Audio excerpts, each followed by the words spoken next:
Nadugta na ang lawas sa 9 anyos nga batang babay dihang nakaplagan sa mga pulis sa kasagbutan nga bahin sa barangay New Israel, makilala Cotabato niadtong Martes. Gilang biktima nga si Lady Jassy Maribaw, grade 3 pupil. Tulok adlaw nga missing ang bata. Niadtong Sabado, ulahing nakita sa iyang pamilya ang biktima nga nikaon lang sa ilang balay. Nagtinabangay ang mga silingan sa pagpangita sa bata hangtod sa nakita nila kini sa Picas Barrio nga wala na'y kinabuhi.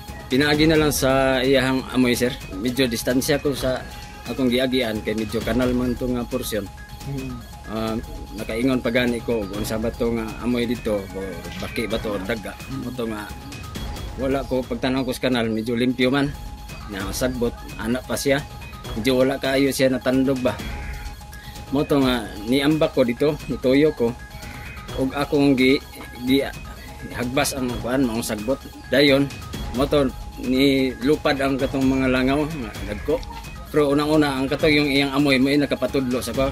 Base sa investigasyon, gituok ang biktima o gidunggab sa makadagang higayon gamit ang hait nga kahoy. Posibleng sinina sa suspect ang nakita sa mga otoridad sa crime scene nga mao'y iyang gisuot atol sa pagbuhat sa krimen. Tulo ang persons of interest karon sa kapulisan nga posibleng mao'y responsable sa linuog nga krimen.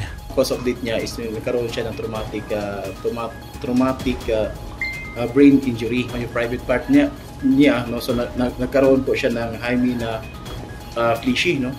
Namamaga po yung kanyang ari po. So there is indication na may hard object po na pinilit na ipasok po pag ginasa po.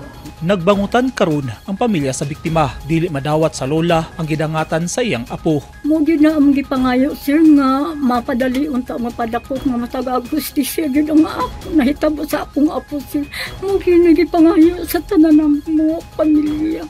Sa Domingo, December 1, gikatakdang ilubong ang minor de edad nga biktima. Padayon pa ang investigasyon sa kapulisan aron madakpan ang responsable sa krimen. Hustisya ang singgit sa nailong pamilya sa biktima.